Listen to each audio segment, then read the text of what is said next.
computer. Hello, everybody. I just want to say thank you again to everybody who's tuned into the call. Thank you specifically to Joshua and Derrick for being my special guest today. And then so today I kind of just wanted to talk about just being black, a black guy, and moving around with a camera. So um, I want to introduce y'all first, and so then we can kind of get into the conversation. So we're gonna start with Joshua. Joshua is someone I know through Duke, and he's helped me along my photo journey. He's seen a lot of my photos and some of the exhibits. So he actually put me on to some of the exhibits that I showed at the beginning of this art talk. So the Art of Creation exhibit was an exhibit that he helped me that he set me up with, and he was going to help me put it up in the chapel and things like that. And so, Josh, if you could just I'm gonna make you a co-host, and then I'm gonna allow you to share your screen. Okay. Then let me know if you can't share your screen. Let me know. But yeah, I'm gonna make you the host, and then once you're the host, share your screen, show us your favorite 5 pictures so we can get a feel for who you are. Okay, so how does this start? Do I start off with the bio, or do I start off with my photos? You can Or start off either, whatever you feel comfortable starting off. okay, I'm gonna start off talking first. Believe it or not, I had, even as a kid, like when I told my parents that I had bought a camera the first time, they were like, "Really?" And I was like, "Y'all bought me a camera when I was 6. Like, what are you all shocked?" And I was like, "Oh yeah, you have been taking a lot of pictures." I go home, it's like all of these, photo albums full of snapshots and whatnot. So anyway, no, I just recently, I mean like 3 years ago, I think 2017 was when I bought my first camera. My first camera was a film camera. So I've been shooting for just kind of the last 3 years, and I do anywhere from candids to one of my more just favorites in terms of photography is more street photography and whatnot. I have primarily most of my subjects are subjects of color, primarily black folks.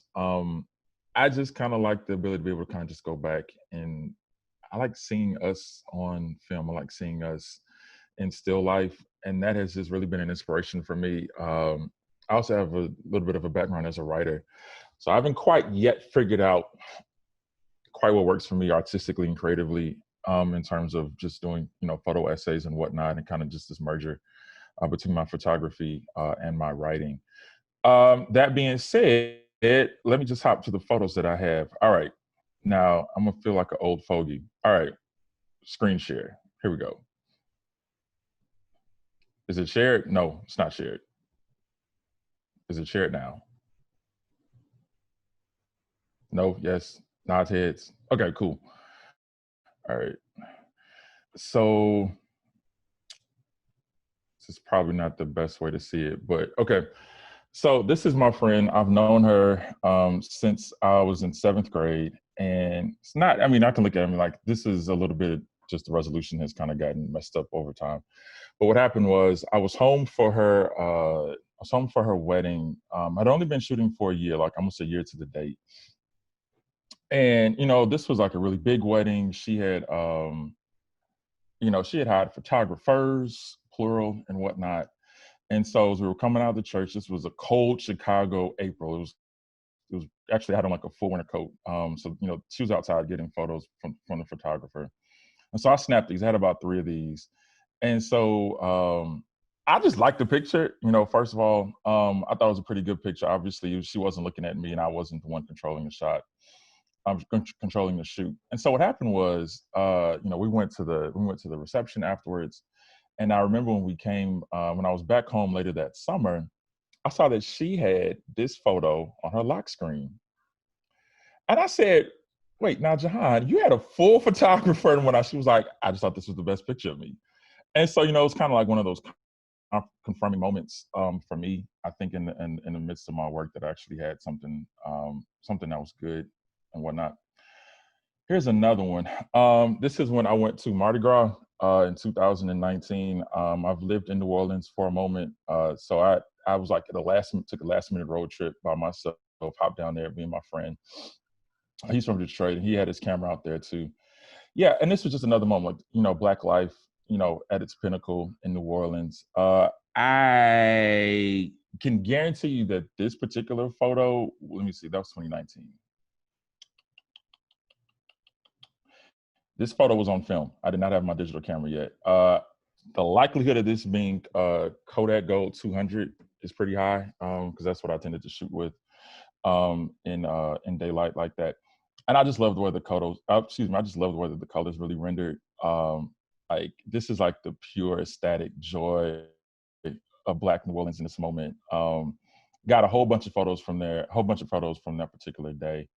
So yeah, stuff like that. Like this is street photography. Like this is perfect for me. Yeah, on that, yeah, I had a 300 millimeter lens on that one. So I was pretty far back in the crowd, and I was just really appreciated how that one came out. All right. This picture was taken in Duke Garden. I have a macro lens that I was like, oh, I should actually do a little bit more with this. This is also on film. This is Ektachrome 100, 100, whatever it is. I can't remember now. It's Ektachrome, the one that just came out, slide film. So when I got this developed, I mean, you can actually, if you look a little bit on the left side of it, you can see like when they scanned it, a little bit of the frame, the actual film itself is a little bit on the edge. Man, I just love the detail in this one. And so I kind of discovered for myself, this was a thing. This is why I was a little bit disappointed in the pandemic, because Duke Gardens was closed. I did not get a chance to go back into the garden this year and kind of like actually kind of go at it this way. So one of the things that I kind of somewhat committed to, I was like, if I was going to shoot something with the macro lens, I actually wanted it on slide film. I think the colors here just really pop. And obviously for a film, man, the detail from the eyes, you can actually almost see a little bit of the fur or whatever it's called on the butterfly. I don't have that as a background. So yeah, this was one of mine that actually made it onto my lock screen too for a long time. I got two more to go. This is another one that's on slide film as well. This was one of the interns that worked with me this past year. He was like, "Hey man, flick me up," and he just wanted them on his phone. I was like, I just happen to have my camera today. I was like, "Now you're gonna get some shots. I'll get them back to you later." Again, I just really love the detail of Ektachrome, and I still don't feel like. I mean, this does not necessarily look like a digitally rendered photo for me. It is obviously because it was scanned, but I mean, just to see again, Black life. I mean, my brother is from Baltimore. He wears golds every once in a while, fronts, and I can just really appreciate it here. And when I sent it to him, he was like, "Dude, man, that was a good shot." And I was like, "I know it was. I kind of knew what I was doing." The last one right here, I really like night photography. It's not one that I get to do a whole lot of just because of so much of the ambient light that's kind of just here in the city. So right before the pandemic hit, I took 6 students to a monastery in New Mexico. There were no phones, excuse me, not no phones. There was no Wi-Fi and there was no cell phone service. So we got to see them. I got some really good night shots out of this one in terms of the sky, in terms of the star in the sky. So that is Sean and Chaz Roper. If you can actually recognize some of the actual photos, actually recognize the faces. But that's also me in the photo. So this was probably about the 10th shot. I'm not even gonna lie, because I was running back and forth trying to get the timing right to make sure that I was get the exposure that I wanted for it. And they were good. They were good. Good subjects, and like with the patients and whatnot. But yeah, I don't know. It was just something about kind of seeing like just the image of like Black folk in places that we don't normally either see ourselves, number one, or even see images of, that I really appreciate it, because I mean, this is, you can make out the outlines in terms of the southwestern architecture and whatnot, and the ridges in the back, actually some of the cliffs and mountain ridges in the back. But yeah, I love this. I definitely had to do some editing with this one, but I really just like the way it kind of came out. The blacks are really black, but where the light is, and like it really makes a difference. And the resolution is pretty high, because like if I cropped it a little bit and actually did a zoom in, you could still clearly make out faces and recognizable faces. So yeah, these are probably about as good as representation of kind of what I tend to take or what I like to take across the board, all the way from, like I said, street photography. Like I've gotten some protest shots just in the last 2 weeks that I really liked. Like I hopped up to Richmond, Virginia, so I got some pictures of the utterly defaced Robert E. Lee statue and even Jefferson Davis statue, like literally a day before protesters came and tore it down. So yeah, that's about it in a nutshell. I appreciate that, Josh. If you could go ahead and make Derrick the host, so Okay, so he can share his now where do screen. I go do that? So if you go up to the top right, the corner, there should be a little blue box, and A in blue that box, box. you gotta go to the top right corner of your screen. I'm on an iMac, not a Mac. I'm on a MacBook. It shouldn't matter. There's not a blue box in the top right. Okay. Go I think into if you click on participants. There on you that, go. it should pull up something on the right. There you go. Okay. Click on More. Derrick's name, and then it should Got give it. you an option to make There we host. go. There you go. Sorry to jump in. Amazing. Beautiful. Talking about a box in the top right. That's my fault. You know, I'm not a Thanks, Zoom Hildana. expert. Thank you, Hildana. Oh, you're on mute, Derrick, as well. No, so y'all done gave me all the power now, so here we go. So I'm just introducing myself, kind of my practice, and then sharing some photos. Okay, yeah, cool. So Yes. I'm Derrick Beasley. I'm from Durham. Grew up here. Came back in around 2015. So I guess I haven't. For a while, I was saying that I just moved back to Durham, but I've been back for 5 years now, so that's no longer a real thing. Anyway, I'm a photographer, visual artist, cultural organizer, and so my photography practice is a mix of all of those things. And so I'll try to share some photos. Asking me to find my 5 favorite photos is hard. That was hard. I was like, I know it's tough. 5 favorite. I was like, I'm not even gonna gonna pull try. 5 representative photos. Listen, I know it's tough. I understand, but thank y'all for indulging me. Yeah, so I just kind of did a quick scan and found 5 that I really like that I think represent different parts of who I am and my approach to my creative practice. Also, I saw your work, Corey, at CDS. I was doing a short course there on documenting the culture, and then that's when I was first introduced to you. So when you reached out, I was like, oh, shit, I know this dude. He's a dope photographer. So thank you for having me on. Oh, cool. I appreciate and allowing me some space to talk about my practice too. So with no further ado, I'll share my screen. Let's see. We'll just do desktop one. And so do you all see yourselves as well as my photos? All right, so get y'all out of there. Let's see. Actually, I need y'all there so I can see. You're good. So you can see everything. All right, cool. So I'll just kind of zoom in here and take us through a couple of these. So this photo is one of my favorite photos of late. It's just a nature photo, I think, Eno River. And, you know, it's fascinating how during these COVID times,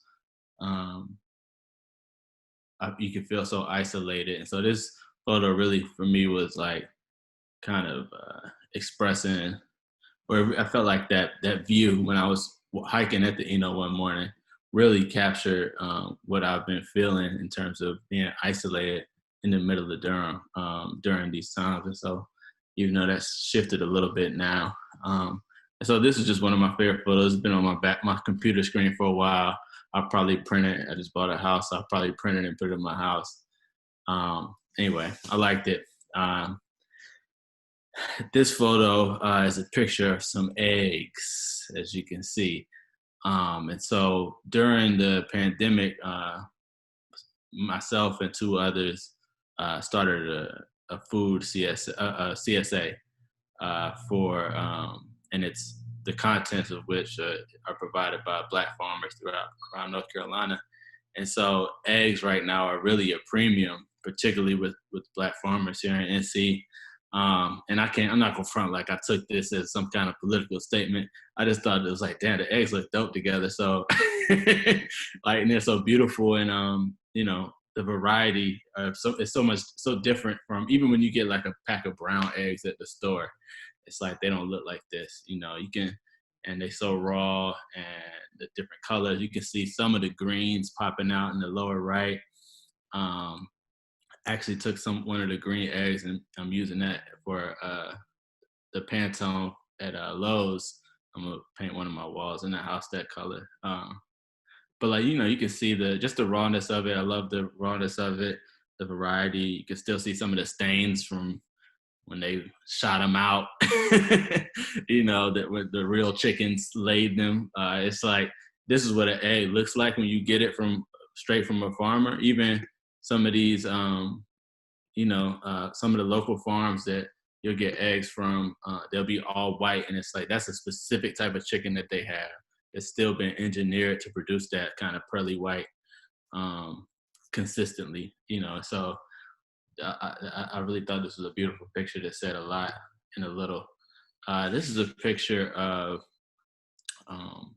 this is a picture from a series of photos that I took during a project called Open Stoop, which is an extension of a project that I do with Marcella Kamara, who's a local artist as well, and it's called Open Stew. Essentially, we'll invite people into our studio, kind of into our creative practice. We share a studio space, into our creative practice, and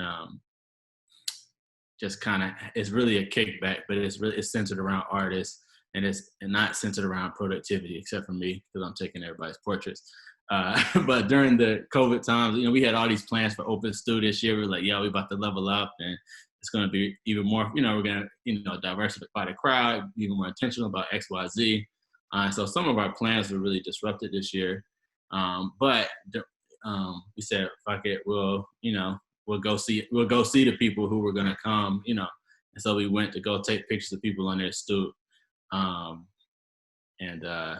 This was maybe a month or so ago, and it feels like folks are more out and about now, but when people were really in the house, not seeing anybody. And this is one of Monet Marshall. She's a dope local artist. She's a dope artist who's local. And also a good friend of mine and a creative partner of mine. She also went to A&T, and this is her partner. And they were one of the pairs that I really enjoyed taking a photo of. And I thought I would share, me and Marcella recently did a mural on one of the series of murals downtown. And I shared some Open Stew pics from the mural as a way to imagine a world without police, like all of this Black joy. And so I was supposed to use Monet's picture, but I was trying to make sure I got everybody's consent before I put their photos on a mural that says, you know, basically, you know, abolish the police, because that could bring some challenges to them, and they might not consent to that. So I couldn't get her on the phone that morning, and I had it printed out, but I wasn't able to put it up. So anyway, I'm trying to share it because it's one of my favorites. This photo is from a series that I did called Black Holes. And so it actually accompanied 4 other photos, and it was in a Scalawag photo essay for their fall edition last year. And so this is my first time being published in a print magazine in this way. And it was a really cool moment for me. But this photo specifically is from a project called It's Complicated, that was in Durham last year, last summer, I believe. Anyway, I'm sorry, the year before, this was winter, 2018. And so this photo was kind of for me, it represents a lot, because it represents kind of the evolution of my ethics in terms of photography, because this is a photo I took that it's been one of my favorites and one of the most one that people want to buy, but the person who's featured didn't want me to have her photo sold. And so I felt the way about that, because that was it was just a miscommunication. And of course I haven't sold her photo and have asked her consent before publishing it anywhere since then. And then however, it kind of just allowed that this photo was a catalyst in me analyzing my own ethical practices around photography, and being very intentional about consent, and being very intentional about having agreements with people and making sure we have things in writing so that we're both on the same page, not because we don't trust each other, but so that we can have a point of reference for what we agree to, and still negotiate from there. Anyway, it's also just one of my favorite photos. Obviously, this is not, she doesn't have 6 hands. Like I said, I'm a visual artist, so this is a collage of work. But this was one of the first in a series of similar photos, or photos where I use a similar method of multiplying features of those, or distorting the features of the subject so that I can express different things. So this was kind of showing her anxiety, her living in multiple kind of realities,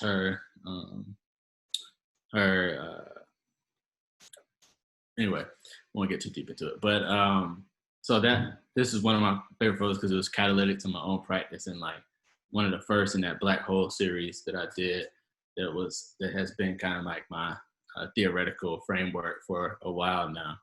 And so, and I'm talking a long time. So this is my last photo. This is from Open Stew. This is from my first one. And I like this one a lot. One, because it features an old friend, a new friend, and somebody I don't know, but it's fine. So the woman on the right is a friend I used to ride bikes with in Atlanta when I lived in Atlanta. A group called Red Bike and Green. Name is Zara Allah. And then Zaina in the middle is somebody that I met more recently, just moved to Durham. She's a musician. Then on the left is the person that came with Zara. Anyway, this is our first Open Stew session, and Zara was just in town randomly, and she was like, "Yo, what's going on? Like, I'm driving through Durham on the way back to Atlanta." I was just saying, "What's up?" And I was like, "Well, just stop by." And then so she stopped by, and we kicked it for like an hour or so at the crib. And then I was like, "Yo, you gotta come to Open Stew," like.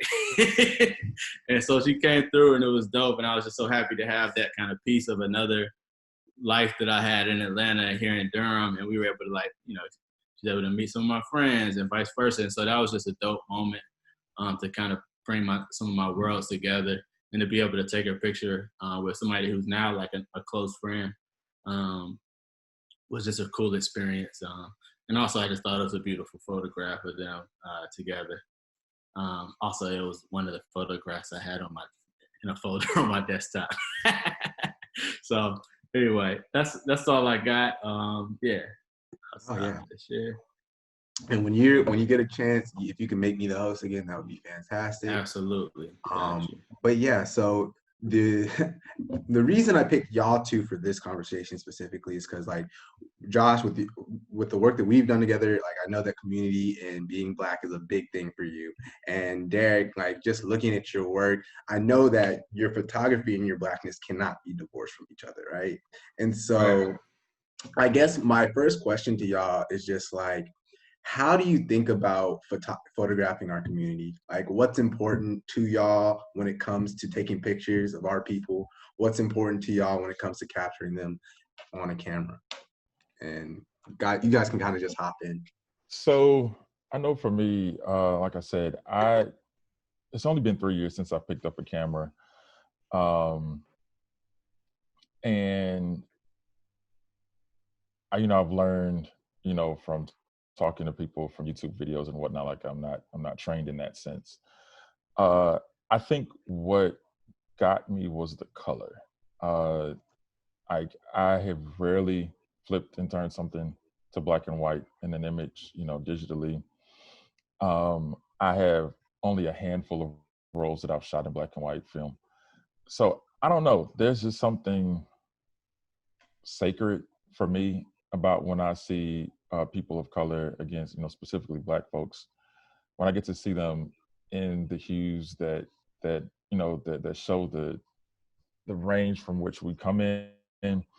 I'm thinking of like the first year when I started taking, I went to a family reunion in Texas, and so I drove. Anybody knows me, I drive everywhere. And I grabbed 10 rolls of film with me, and it was really great to get down there and see my family in all these different shades. And I think there's something sacred about being able to see the different colors. And for me, knowing that different films render differently. Some films are going to side more with like reddish browns, and some will do a little bit more to the greenish blue tints. And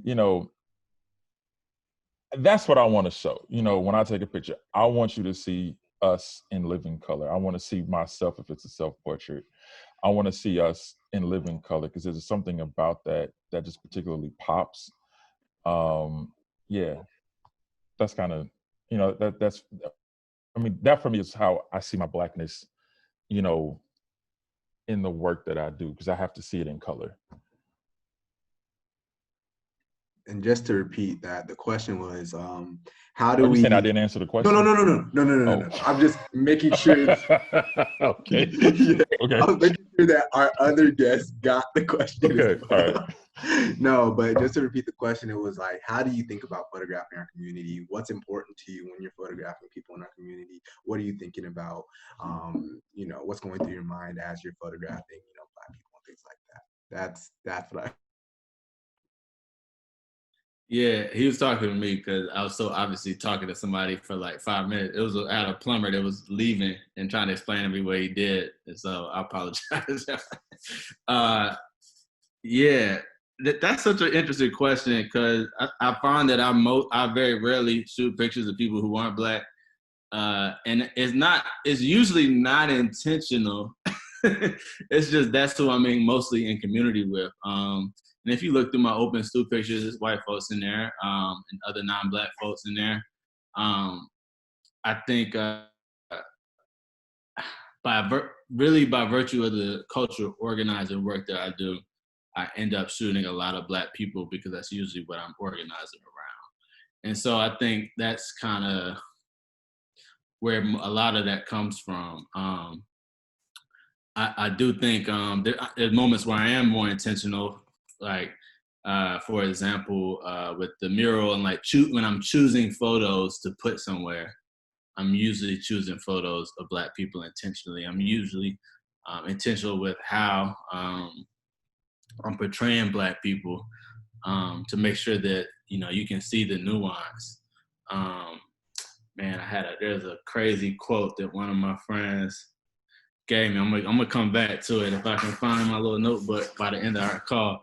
It was Margaret Brunson. She's a dope individual, a leader, cultivator. Anyway, she said something to the effect of like, nuance is important. That's just a terrible paraphrasing of what she said. But nuance is like, if you can communicate and like and appreciate and understand the nuance of people and people's humanity, like, that's a really important thing. And so I try to choose images that show like the nuances in Black culture and the Black experience, whether it's around gender or sexuality or whatever, or emotional breadth. We are complex human beings who are Black and living a Black experience, who are also living a human experience, and those things are related, but they are not always. There's no clear pockets, right? And so we are at intersections of our different experiences.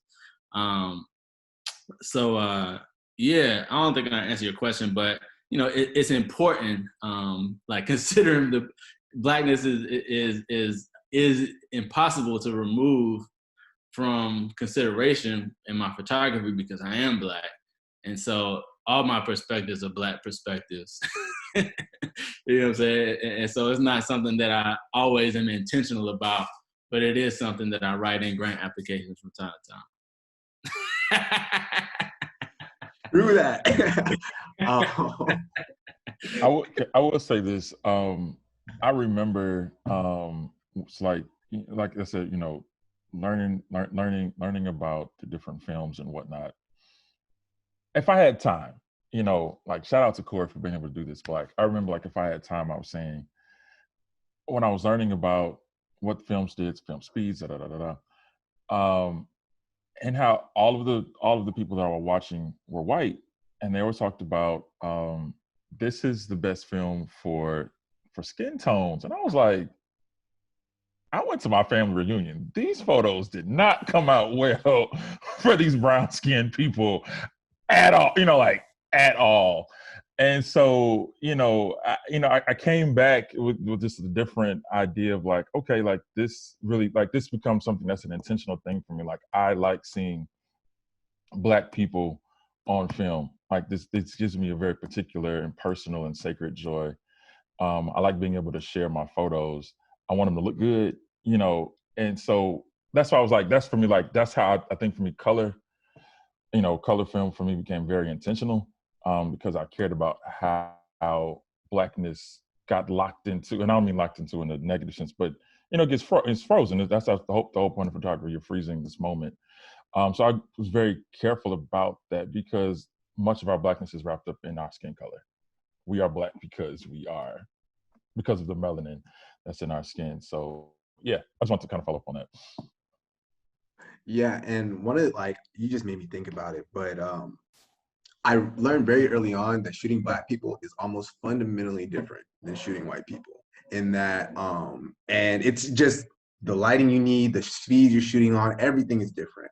And I was just having the conversation on this show with a photographer last week about how it was like she learned that shooting Black people was different and it warranted different, like coming to the shoot with a different mindset. And so it's just like, yeah, this is a whole different ball game, like visually before we even get to the things that it needs, right? And so I guess kind of bringing it to my next question. I know that like both of you all are like big community people, like you like to be in Black community. And I guess one of the things I found is that if photography is a great community building tool, right? Just because Black people love having pictures taken of them. So if you want to get a bunch of Black people in a room, tell them, hey, I'm gonna flick you up. And so I guess my question is like, how have you gone about using photography to build community, if you have or have not? Do you think about photography as a vector of community? Like, yeah. Yeah, I'll jump in. I think that Open Stoop project was really an attempt to do that. So we were inspired by a lot of like the photos from the like the Harlem Renaissance era. There was like a period, and I should know this because this was part of my course curriculum, but it's on a slideshow somewhere. Anyway, and it was a white guy. Maybe that's why I forgot. It was a white photographer, which was kind of crazy. But there was a series of photos that I stumbled on, and it was like this vivid color picture of W.E.B. Du Bois, and it was like this party, and it's like all of these people, all of these famous Black people from a certain time, right? And I was like, what? First of all, I ain't never seen a picture of W.E.B. Du Bois as old, and that was dope. And so that was kind of like, I was like, yo, we need to like. It just made me think about how are we documenting the moments that like will define this generation. And I was thinking about like Durham in this particular moment, like who's telling the story of all of the creatives that are like making a lot of noise in Durham right now and kind of shaping the culture, right? And so that was kind of our attempt with Open Stew. Is like, all right, well, let's just tell everybody to come over and we'll create our own historical moment and we'll have a dope time. And the purpose is to bring people together, and the purpose is to take their picture and document them coming together. So it's kind of like this live documentary situation where it's like we're creating our own moment to document. And I think there's a part of that in some scenarios where that would be like kind of contrived, but I think because of the like just the authenticity of the people in the room and like the vibe we were able to create, it's like, oh, we're actually, we just made a thing. We made a thing we wanted, and we're gonna document it, and it's gonna reflect exactly what it is, and it'll be what it is, and we'll have this kind of moment preserved, so that somebody in the future, even though we probably by the time, that future gets here, we might not even be human beings no more. Who knows? After the singularity. So, I think, so I think photography can be a community builder. It can also be a disruptor in terms of, I think it's just important, especially in photographing public spaces, to like really consider, whose permission we have to take, to take images. And that's always been a point of conflict for me, like at events or protests. And that's not like to say that there's like a right or wrong answer, because there's like moments that need to be captured, or there's stories that should be told. And so, that's just a question I'm always wrestling with in public spaces. And so I was like, well, I don't really like, and I also don't like showing up with my camera plate. I don't really carry my camera a lot, which is kind of like photographer blaspheme. Like, you're supposed to carry your camera or you're not real, like I bought this Google Pixel 4 or 3, whatever it is, specifically so I don't have to carry my big ass camera everywhere.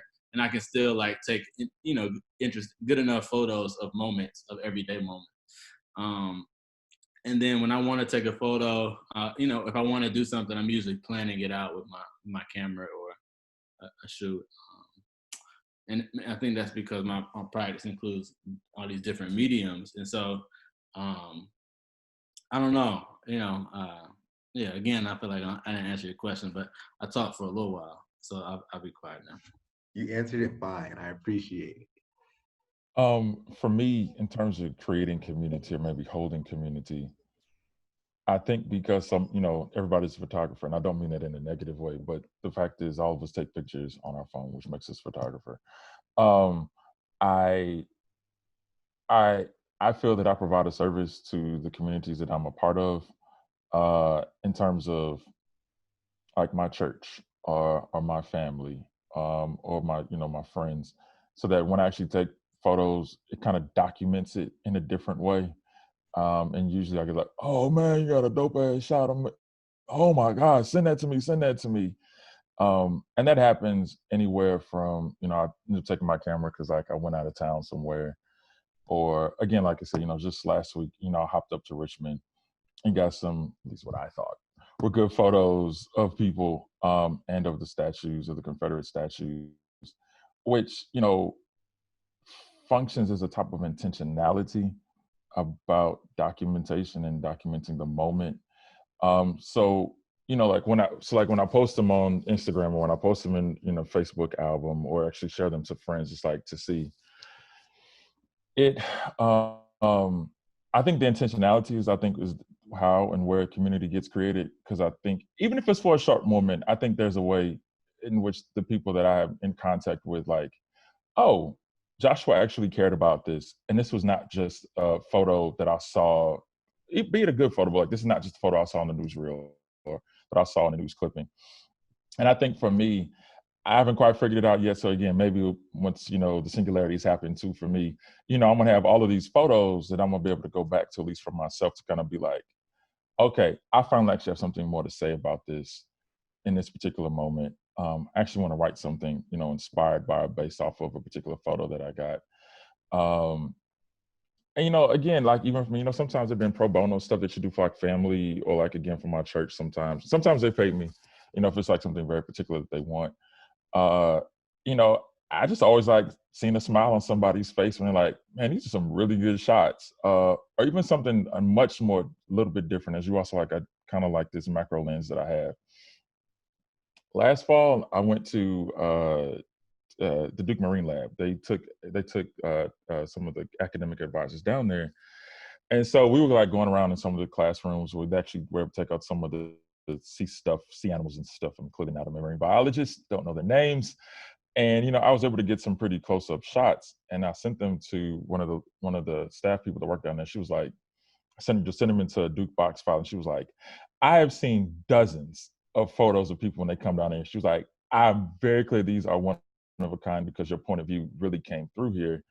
And I guess for me, like, it's not so much that I live for the applause, but like I do live for like somebody really intentionally. She didn't have to respond. She didn't have to put an email, but like I really just appreciate that. To me, like that's where the community is. And she was white. Now she wasn't black, but still, it was still like this idea of creating community that I appreciate, that I do think kind of lives in some of what I do work wise. No, thank you for that. And yeah. Before I ask my next question, because like my next question kind of shifts the tone a little bit. I do want to open up the floor to everybody who, if anybody has any questions on any of the things we talked about up to this point, or just want to know anything. Like I know there was a question about Derrick's mural downtown, if you want to explain more about that. And so yeah, just feel free to fire questions at us as this goes along as well. And so, but before we move to Derrick's point, why don't you talk about the mural downtown? Because that was a specific question directed at you. All right, yeah, that's what I didn't know where we were gonna go. Yeah, so the project, many of the murals, not all of the murals, were put together by a group of people. In part, Are They Innocent, which is like a local artist collective of folks who are doing like policy work around the arts. Particularly around like getting the arts better funded by the city, and also holding arts institutions accountable, et cetera. So long story short, business leaders downtown were approached with the idea that artists would be commissioned to pull up on their boards, and many of the business owners, whether they was feeling guilty, like, well, if I don't do it, then I'll look, whether they didn't want to look bad or whatever. I didn't care. Not that I didn't care, but that there were different reasons why I think other different people participated. But myself and Marcella, who's my again collaborator, decided to use Open Stew as like a way to kind of contrast or drive home the message that we had around imagining a world without police that we felt was good, timely, and I think there's while we also included the defund the police hashtag, the primary message we felt was echoing that message, but in a way that shifts that we were hoping would shift people's perspective away towards like the possibilities of not having police, and as opposed to the consequences of not having police, or the perceived possible consequences. Let's talk about the perceived possible benefits, like all of this Black joy. And so that was kind of our creative direction. Of course, it came together really quick, and so I went to a tried and true method that I use, which is architectural prints, which you can get done at a Kinko's or wherever, and they're pretty cheap. And the resolution is usually pretty good for large scale prints, especially if it's temporary. I think each print ends up being like $10 or something like that. Yeah, especially if you do black and white. So if you need to print something big, you can go as wide as 3 feet and as long as you want. That's the project in a nutshell. If you have a specific question, let me know, or I'll be happy to answer the question. Was there a specific question before we? No, I didn't have a specific question. I just like literally saw it a couple days ago, and I had been out of town, so I was like that wasn't there before, and I thought it was really cool. I was curious about like the like boarding up the like sides of those like businesses and like if it was intentional or not, but you pretty much answered that. So yeah, it was intentional because they were scared they were going to get their windows bust. It wasn't so we could put art up, which is kind of crazy. I mean, there were a few windows that were broken in downtown Durham, but not a lot. And I think honestly it was it was kind of an overreach, I think, for a lot of the businesses. But you can't blame people for wanting to protect the thing that they put so much time and energy into. But it was kind of I think it was annoying to me to see all of those businesses like, yeah, first of all, the protest was last week. It's like, or like the big thing was like already happened. There will be ongoing, actions, but I don't know. It was a little annoying, but also it was an opportunity for us to put up some strong art that really quickly. And so, we just made a stencil, printed some prints, and went from there. I have a question too, Derrick. I know I saw on Instagram this great thing about go downtown, all this art, and the artist got paid, and I just remember feeling so happy about that. And was it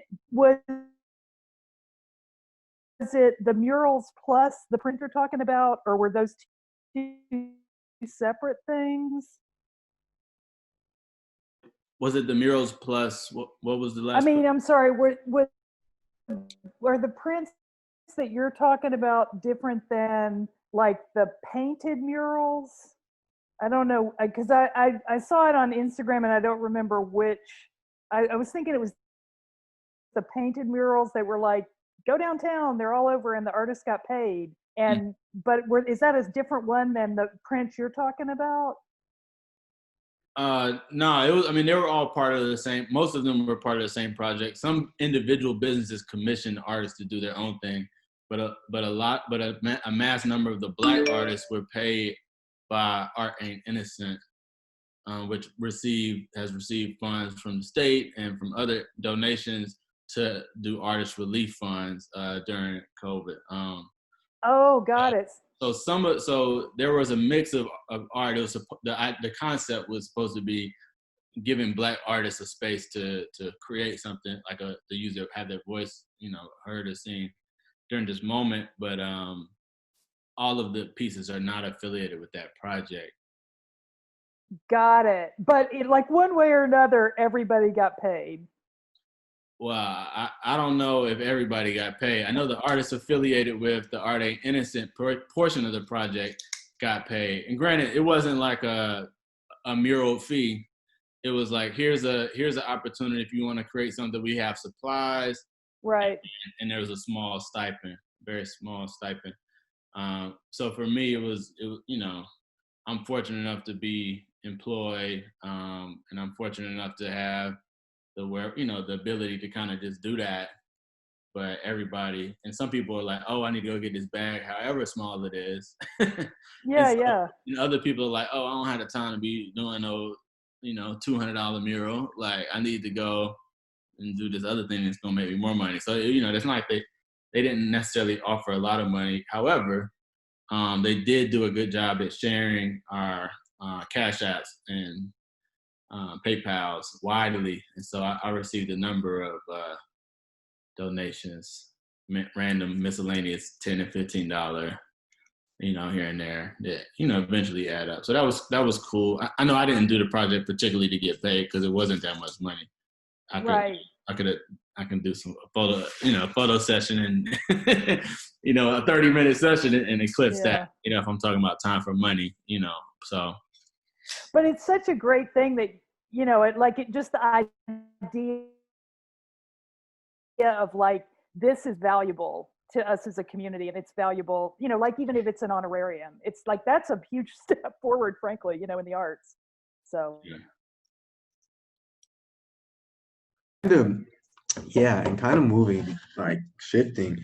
We kind of talked about the protests and things like that, which has had me thinking a lot about just like my positionality and all of it, and like especially like my photography. So I know I talked to you all about like talking about avoiding the Karens of the world. Joshua hit me with a video earlier today. It was like, it's not only the Karens, but it's the Bobs and the Roberts and the Richards as well. But I do have a question about like, being out, especially for people who do street photography or photography of people like, in their natural habitats. Like it requires you to be out in spaces. And right now, it's tough for Black people to be out in spaces. So I guess how do you when you're out shooting in public and things like that, how are you thinking about your positionality and your person in doing so? Like how do you avoid the Karens? Do you avoid the Karens? Like how do you do it? Do you do it? Or what are you thinking about?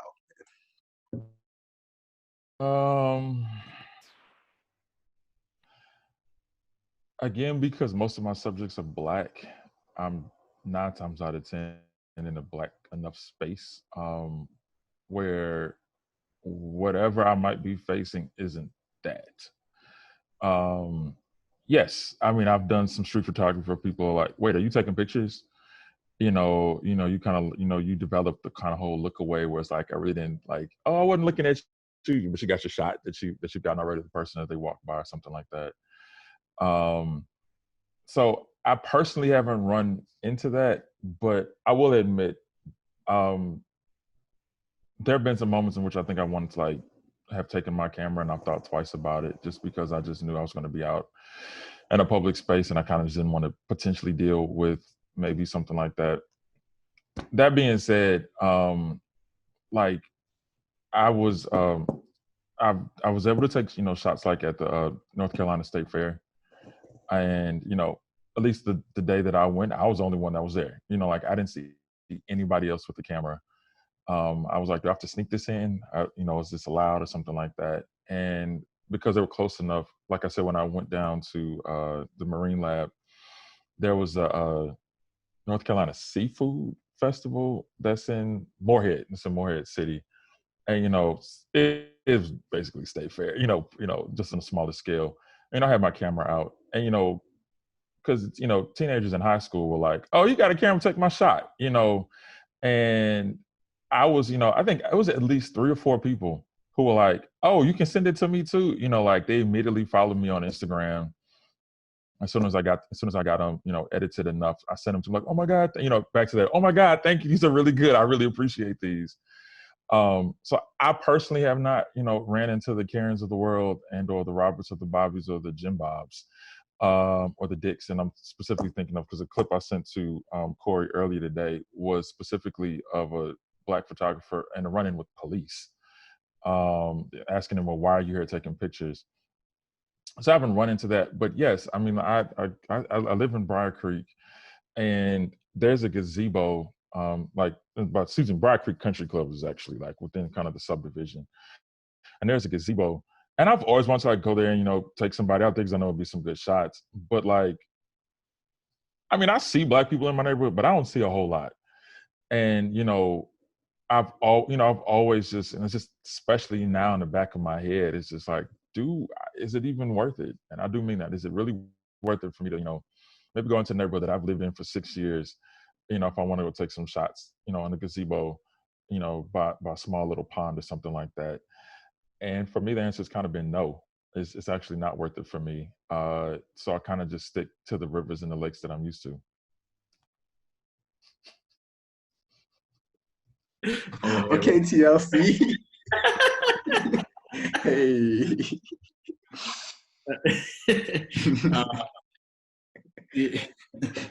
Yeah.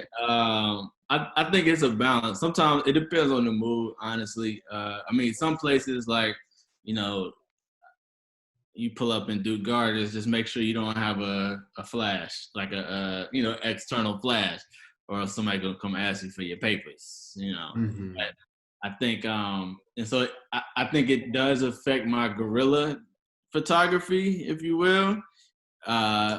Not so much like when I'm doing a shoot. Usually it's like, oh, obviously there's like it's a shoot. You got a stand and those are some of the things that I don't worry about as much when I'm doing like a more formal thing. And usually I try to make sure if I'm going to any kind of private establishment, I'll try to make sure I get at least a verbal, from somebody. But on the other hand, a lot of times I don't know, man. It's a balance between wanting to protect yourself, but also not wanting to live in fear. And so, like, some depending on the day, it depends on how much I give a fuck. Yeah. It will determine how bold I am to, go and shoot wherever I want to shoot, or do art where I want to do art. Because some of the street art, might not be legal. I mean, And so, there's like degrees to which, like where do you find, like, so I photographed some illegal street art, like, or banner drops and things like that. And so that's a different way too. That's kind of like an imitation. I'm not doing it, but I'm photographing it. Photograph. And we were at the planning meeting, so it's like, So it was like you were part of the illegal stuff. Where do you fall on that spectrum of like you're in the right versus wrong, and depending on what the issue is or what's going on or what I'm photographing for, and how I feel that day will determine how much I GAF. No, that's so real. I think, but also, some of those spaces, it's like, yo, I'm not real. No. I already know they're gonna say something by the time we get into it. So particularly with clients, like, you're not trying to set your client up for that kind of experience either. And so you don't have to get stopped and be like, no, I didn't call, Bride Creek Country Club and ask them for a photo permit to use the gazebo. Right. It's like, so it just depends on the scenario. Or some places I'll avoid. Like, I don't shoot at Duke Gardens, not formally, just because, it's too much. They want you to go through this whole process. It's like, yeah. I get it, because this is one of the most beautiful places in Durham, but I ain't got time. I go find my wild meadows somewhere. That's real. Josh, you were about to say something. Yeah, I was gonna say, like, I mean, and I don't think I ever thought about this before, but like, I don't want to be. No, I don't live in the fear that if I'm walking down the street, something as casual as that would happen. But given us heightened sensibilities of where we are now, I don't want to be walking down the street with my 200, 300 millimeter lens. Somebody thinks it's a gun from a distance because it's black and it has. That's crazy. And it looks long.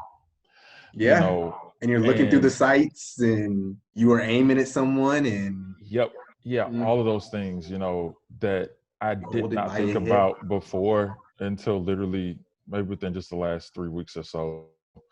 So like, I'm supposed to be going to Philadelphia this weekend, like, I mean, I'll definitely take my camera, but it's just, one of those, like, I'm a little bit more conscious about that.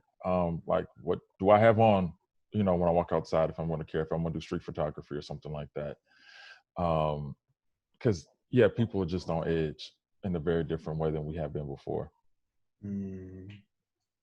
That's real. That's real. Go for it, Hildana. Awesome. I have a question. First of all, thank you both for sharing so much about your art. Joshua, it's great to see you again. Hey, it's been a minute. Nice to meet you, Derrick. If you could both kind of speak to what sense of responsibility that you feel in the work that you produce, and specifically not thinking of commissioned works or like events that you're photographing that you're paid for. But if any, do you feel like there is a sense of responsibility that you feel either as specifically Black photographers, Black men doing this photography work, either to your subjects who may or may not know that they're being photographed, or to yourself in the work that you produce? Yeah. Derrick, you can go first. I've been talking first the whole time. You said, is there a high sense of responsibility to the subjects?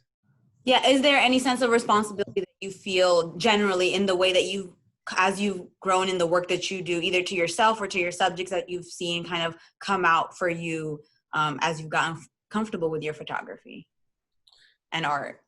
Yeah, the consent piece is something I've grown on in the last 10 years. I think as a young man coming out of college, but not to say that, I think I've improved my lens around understanding what that means in terms of my creative practice, particularly. I mean, personally as well, but and I think that's something I'm very sensitive to. And like I mentioned with the photograph that I used for the Scallywag piece, that was a whole experience where I was like, oh, okay, even though like the letter of the law as a photograph, I own this photograph, right? But there's the law, and then there's like, how do you want to operate as an individual? And so, I think there's a I'm not even gonna say a balance, but you have to really think about like when and where you're photographing people and what is their understanding of what's going to happen with that. And so it's an extra labor and an extra burden to get consent, particularly if you're doing like public or street photography, right? And depending on how you're going to use it. And so that's not always achievable, right? Like, like if you're shooting a big event, but then also at a big event, a lot of times people are assuming they're going to be photographed, or there's if there's a curator for the they're putting out some kind of way, public kind of notice that there's photography, and that's something I do at most events that I put on. Like, so when people pull up, it's clear because you've seen the big signage that like, yo, your picture may be taken in this space. And I know that's not a 1-for-1 in terms of getting individual consent on images, but that's just a part of like me trying to, make sure that people understand like what's happening to their images, particularly in these moments where like, it could be life or death if you like have them placed somewhere, or it could be a charge, you know what I'm saying, or depending on what you're photographing. So it's a tricky thing, and there's a lot of gray, and so I just try to use my best. I just try my best to do what I feel is right, and then if I'm on the edge, I'll consult some of my smarter friends before I make a decision on what to use, and what not to use. Or and if I can, I'm asking people. So like consent around photography is a big thing. Also like how I'm like what kinds of images of people I'll choose to publish or print. And just being very clear, like what something is for and like how many photos I'm going to give you and like, what I'm going to do or not going to do. Like, hey, I'm taking these pictures. I'll probably cut your arm off and use it for something else, like in this collage, just so you know, like, or, if you're not interested in that, then let's, we cannot do it. And so, people, particularly as I'm doing more abstract things and manipulating my photos, just super clear on communication. And again, like I'm not doing as much street photography. And so, fortunately I don't have to encounter that question in that realm as much. So I'm excited to hear what you say, Joshua. Cause I ain't got the answers. But you try, Yeah. So I know for me, as I heard you talking, I was thinking about what Hildana asked. I had a very clear memory of, to put a real fine point on this, last year's FDOT shoot on the chapel steps, and how, I was just in the background just because I was going to get some good candid shots of people. And so I remember there was somebody else who walked up and she wanted me to take a shot of her. She's like, oh, she was like, oh, I need some photos. And I looked at her like, well, baby, that's a shoot. And this was a grad student. Like this was not a undergrad student. I was like, baby, that's a shoot, and you grown, so I know you should have access to ducats. And she was getting persistent about it, and I said, all right, because like I took one shot, like, and I framed it, like I kind of posed a little bit just in front of the chapel steps, and she's like, all right, I want some more, and I'm like, ma'am, this is my contact info. Here's an information sheet. I want you to fill it out. On a date and a time. And we got to when it was supposed to be, I've given her reduced rate and everything. She still didn't show up. She canceled it, said she didn't have the money, and something came up. And I was like, this kind of proved my whole point. So I'm kind of back to responsibility, this to say, I have a responsibility to my own vision. And I am not a full-time photographer. I'm not a full-time artist, but I get artist work. I'm a musician. I'm a writer. Like, and I'm not so much on to like pay me for my art. I'm not quite trying to make that direct line for it. What I'm to say is, I'm a creative in a very certain way. If you want me, I want you to be aware of how, like, go look at my photos, go see what I shoot. If you don't like my style or how I'm going to do it, there are other people. I can actually refer you to other people. That's fine. There's no, I'm not, at least for me, I don't need to hustle like that. So I think, yeah, part of my responsibility is in responsibility to myself. And like, and if I'm going to do it, let me do the shoot.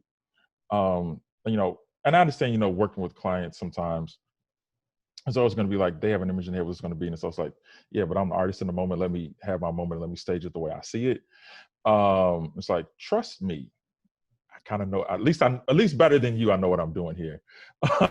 um, you know, so yeah, I think for me that for me is kind of for me how I see my responsibility, and yeah, also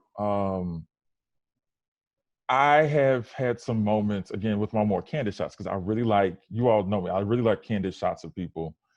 And people are like, oh my God, you got me like that. And, published is kind of, minimal publishing for mine is more just like social media publishing, if it's not, again, paid shoot. I have had to actually go back and tell people, and it's never been like a problem, but like, I don't have a problem saying like, but I really like how you look right here. I want you to know what this does and how this seems. So it's like, this was not me trying to catch you in an embarrassing moment. This was not my intent. I've been doing this, but this is how I see the world. And this is what I saw in this. I think you look beautiful. This is why I actually picked. This is one of my, this out of like whatever, if I was shooting a whole bunch of things, like, I think this kind of just flicks in a particular type of way. It kind of lights up in a way. So like, yeah, I have responsibility also, I think, to make sure that people look good. And again, trust my eye also just as a creative to be able to like, I think you look good here. It might be a different light than what you see yourself, but trust what I see here when I see it. Go for it, Derrick. Yeah. That's good. And that's been a piece. I'm in a similar boat where like I'm not hustling photo shoots to like make ends meet. And that's a very privileged position I'm in. And also a very intentional position that I'm in, because I don't want to be in a place where I gotta hustle these glamour shots to like, to eat or something. That's not the position I want to be in.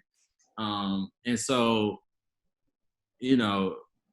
when somebody hires me, like I'm very intentional. I'm like, yo, like I don't do a lot of retouching.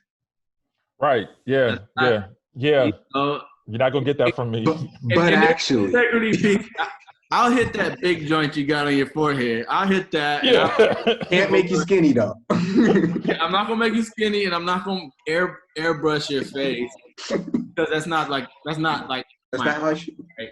And so we do have a responsibility to our own like creative practice and artistic practice, and we have a responsibility to communicate that as clearly as possible, so there ain't no confusion when it comes down to photo day. And I get my 50% up front to set the date. I don't reserve any dates until I get 50%.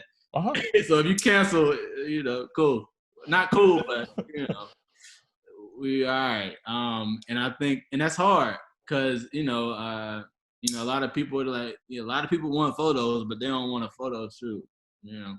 I just need something really simple. It's like, well, my practice is my practice, and so that's kind of, if I'm gonna get into something, I'm not gonna get into it half-assed. I'm gonna put myself into it and do my best to articulate something in the best way that I know how. Not the best way that you want it to be necessarily. And so, and it gets fuzzy when you get up to those bigger bags. When you get to that bigger client or situation where it's like, yo, this is what I want specifically. And you're like, so you just got to navigate that yourself, and figure out what is it worth. And it's almost never worth the sacrifice of of your creative practice. Like that's what I've discerned from the times where I tried to be a little flexible on my own shit to get to go for some larger payday. It's like at the end of the day you end up back in your computer like, yeah, why? Why did I do this? Not worth it. That's so real. Yeah, You be making You edits stuck you under don't like. stuck under a deadline and everything. Yeah. And so if you ever did a photo shoot and it took so long to get the pictures back, the photographer didn't enjoy that shoot. That's facts. But kind of I'll do a shoot and if I loved it, like that night I'm in there. in there. Just wait. Other people are gonna see this, so Right, that's a secret. you gotta. So, No, I was gonna answer your question too. yes, please. And I think that both of y'all gave great answers. And kind of the point of the show kind of speaks to my answer on this question. But I think we also have a responsibility to like newer artists as well, because like hearing you all talk about, hey, like don't compromise your craft for money, or don't pay attention to the consent, or all these things that are integral to doing this and doing this well. Like, I think as part of why I want to do these talks is because like we kind of have a responsibility to people coming up in the art that they should know these things as well, and hopefully they can get this information in a way that's easier than we had to figure it out. Like, I figured out the consent piece like the hard way. I figured out, the piece about like contracts and being honest, being upfront with what you want and what you expect to get out the hard way. And so it's like, if there's any ways to like make sure that other photographers, especially ones that look like us, can come up and not face learn these lessons in the hard way, I think we can help with that. And that's part of our responsibility as well. You're on mute, dude. Cool. I just wanted to give a couple of references. The Arte Innocent project I referenced earlier was co-organized by Cassie Rowe and Angel Dozier, and the feature in that photo was Jamila Davenport. And yes, she's dope. That's my and then I'm trying to think if there any other. I just want to make sure I give all my reference points, since people are going to see this on the tube. We need to make sure everybody gets credit. You know what I mean? That's real. I know where, what, and who did it. Nah, Miss Jamila is my homie. She helped me get a bunch of equipment from the city. Yes, I really, that's my homie. But Hildana, you had another question. Yes, this is kind of a little bit to what you all are talking about. It's a little lighter of a question, but what are some pet peeves that you all have as far as working with clients and things that people can do to be better subjects for you as photographers? Personally, I think it's come in with an idea of what you want, but it's also like trust that I can get you what you want. So it's like trust that because you hired me, I know that I know better than you on this subject. So like it's always hard for me when people come in and are like, well, I know that I want to do this, and this, and I want this shot in the air. I want this shot in the air with champagne and all this stuff. And you realize, some of it will work, some of it won't. But it's like, trust that I know how to take a picture. And if you trust that, well, this will be good. So for me, you want to go, Derrick? No, go ahead. No, I would say for me, again, that was one of my trial and error things up front. So I don't do a shoot with the client unless they have put in writing at least some basic framework about what they're looking for. Like, I need it in writing.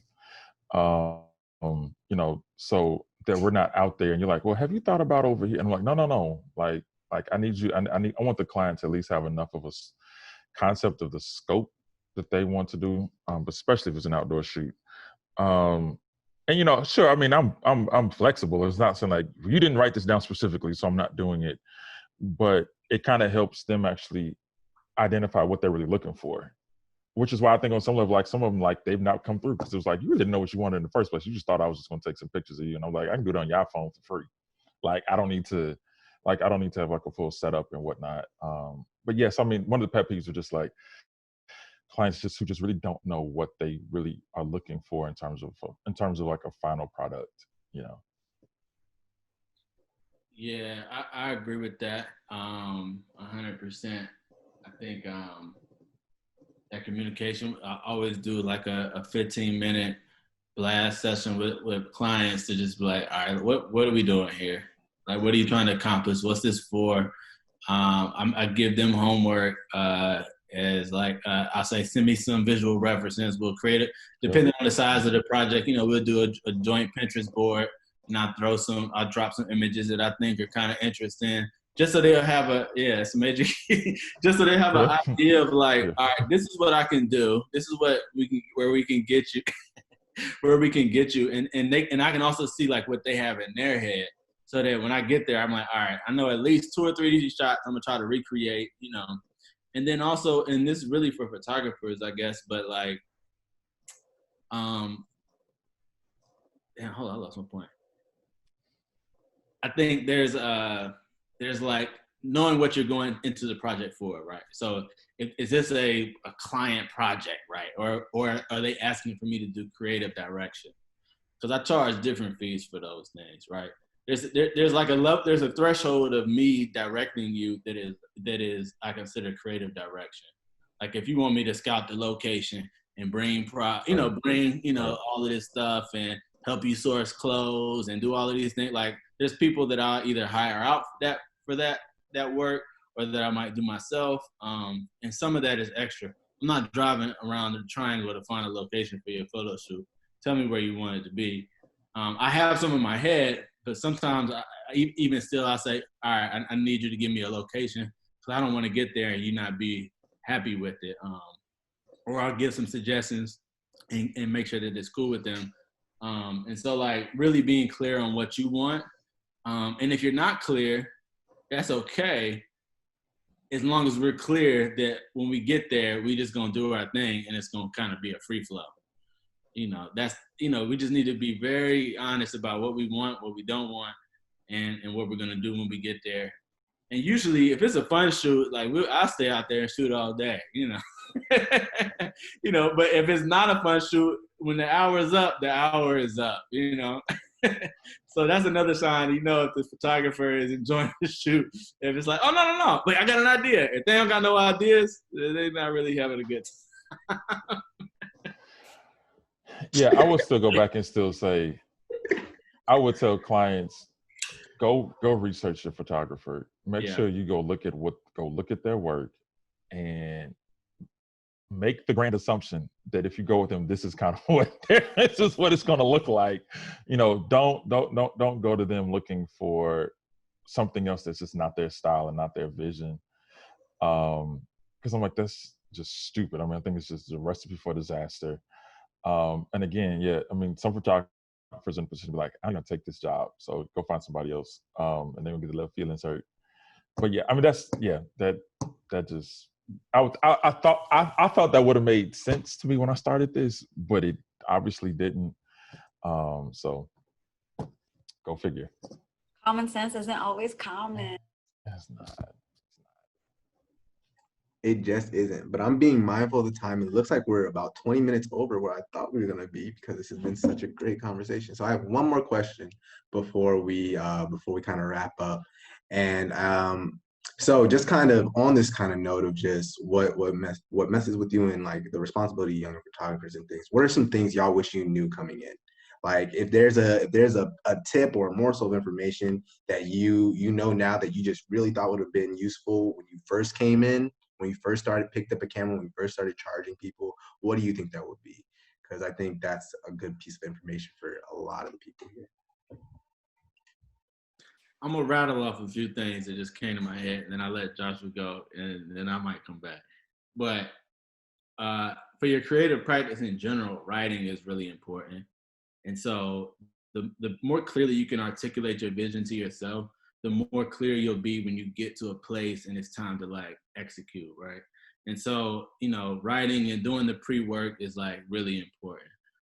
Thinking about your location and the light and the things that are needed. So when you get there, you're not thinking about your tools or like, what's the light gonna be? You can kind of just be in the moment and let that creativity flow out, instead of thinking about like, oh shit, my ISO, play with your, that's why I think in the early days, it is important to always roll around with your camera so you know how to use it really. And it's like a second hand or a third hand rather, and so you're, it's more second nature. And so it's like, you don't have to be fumbling and you end up missing all of the magic because you're thinking about, all right, let me change the shutter speed because it's getting, you'll know how to work your equipment better. So I think like knowing your equipment, like more intuitively, and then preparing for the shot by really thinking about like your vision and your voice and writing about it and like practicing expressing it outside of the time when it is you're trying to execute it for money. I'm off mute. That it's approach it as a business. Approach it as a business. And I said this to somebody with the undergrad degree in business, and I still don't think I did. I think I just kind of was like, hey, I got some time and space. Let me pick this up. I've always wanted to. And I just didn't attack it in terms of I'm not saying be straight up have a methodology to go with it, because I think that kind of can be a little bit stunting for the creativity piece of it, but to still think about it seriously as a business. And that part of that, I mean, like plan for it, plan time for it, plan the space for it in your life. Because other than that, the camera will just sit on your shelf and collect dust. Or you'll end up here doing stuff that you just don't want to do because you end up hustling, in ways that you're not able to focus on your vision and focus on your voice and what you're really trying to be creative at, and really kind of find your niche, whatever that niche may be. And for me, I think I just see that as a business. And I say I should have known that because I said the same thing when I was like living in New Orleans to the musicians that I was working with. Like, I see this as a business. Like, you want to be able to do this professionally. You have to be able to think about this in a way that more than just, I'm just doing a gig. I'm doing a gig here on Frenchman Street, doing a gig here uptown or something like that. So yeah, I just wish somebody just said it to me because it probably would have tripped you real quick, but just nobody did. So. Oh yeah. I think for personally too, especially if people are trying to like make money off of it, like you're gonna have to be the asshole sometimes. And this is something that MJ taught me a long time ago. It's just like when it's your friends and like your family and it comes to money, like you're always going to want to be like, hey, I can give you this free shoot, or I can, like the amount of shoots I did for free where I worked 5 or 6 hours for free for like of just hard labor, like 3 hours at an event and then another 3 hours editing 200 to 300 pictures. Like it's just hard labor. And so it's like, respect yourself, respect your craft, respect your labor. And even if you're like I know you love it, and people are gonna think it's a hobby because you love it. And it's like, don't fall into that mindset, because it's like it's worth something to somebody else, and so like it needs to be worth something to you as well. And so yeah, I think that was something big. It would have saved me a lot of hours of just like free frustrating work. So yeah, that's me. I think creating space for that too, like, so knowing like, all right, maybe if you're really tight structuring your budget and the amount of shooting that you're doing, so that you can do a few things here and there that's for your boys or for your people or for the fam, so that when it comes up, it's like, I got you. And then, but also set expectations around what that is too. Like, I'm not delivering 500 pictures. Like, I'm gonna deliver. You don't need 500 pictures for this day party recap. You need about 30 pictures to really communicate what happened here, and then that's it. So I think setting expectations is huge, and then valuing your labor. And if you ask for the money, a lot of times people will figure out a way to pay it if they really value your work. And so, and knowing when to level up your pay is another thing that's hard, because sometimes I feel like when I was a little bit, I wasn't that much younger, but when I felt like I was shooting for younger people, I guess, they don't want to pay that pro rate, you know what I'm saying? And so that's a hard thing to balance. Like, if you're in college, like, ain't nobody got $300 for no photo shoot. And so that's, like, ain't nobody spending that. I mean, some people are, but, most folks ain't, right.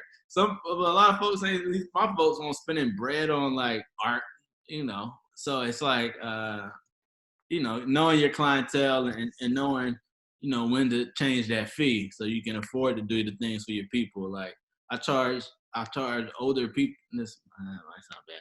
I charge certain clients like who are positioned in a certain way.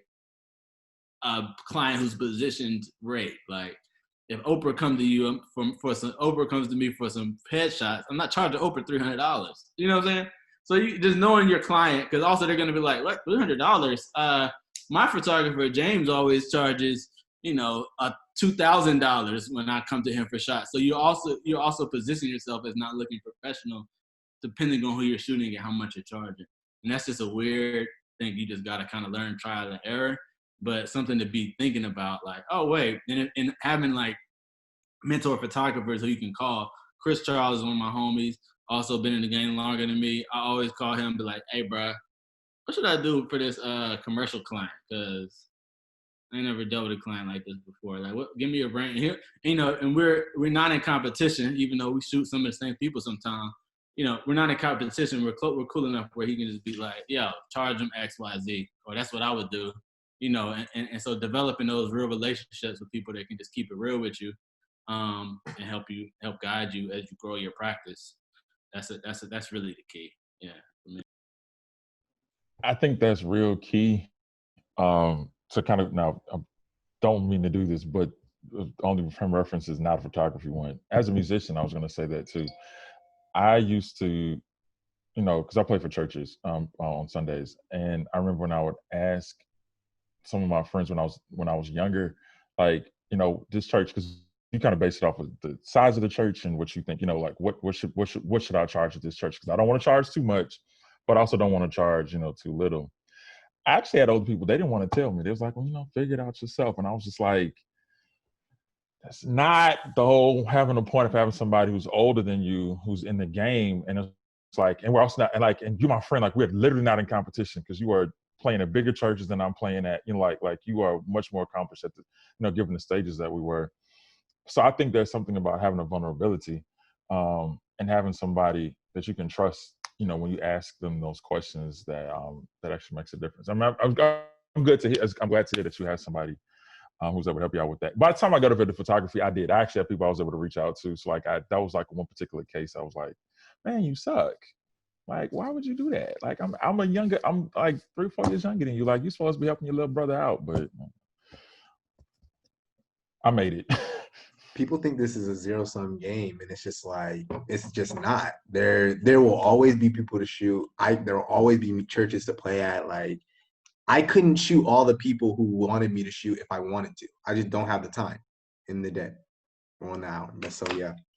But go for it, Derrick. Before we, I throw a hella alley-oops to a lot of my photographer friends. Like I can't do this project. I don't want to do this project. This ain't really in my scope. So here you go.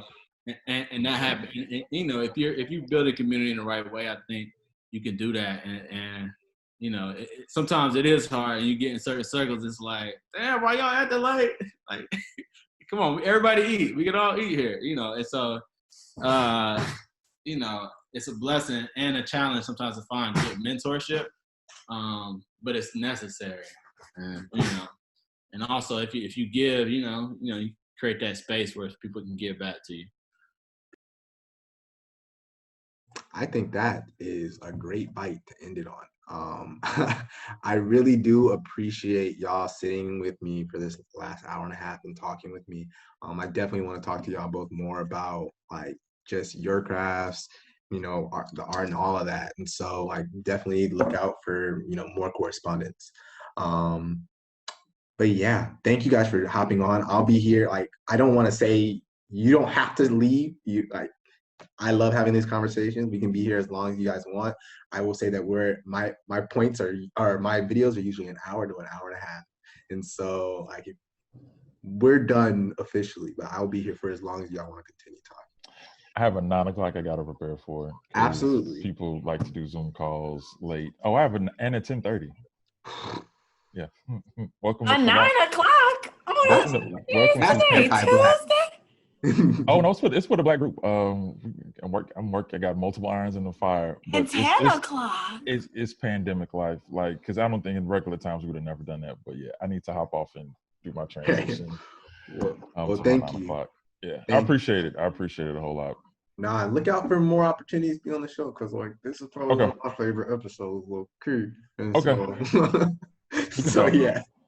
So yeah, I'll definitely be reaching out some more, and I'll definitely just be reaching out to y'all aside from this, just to hear more about your practice, your art, how you get clients, things like that. So, but again, thank you guys so much for hopping on. To all the audience members, thank you for your questions and your contributions.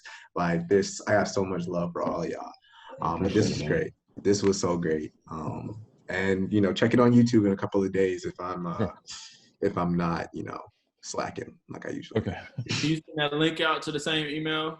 Absolutely. So yeah, this was fun. Thanks for the invite. It was fun talking with y'all and hearing about y'all's practice and engaging. It's a good conversation.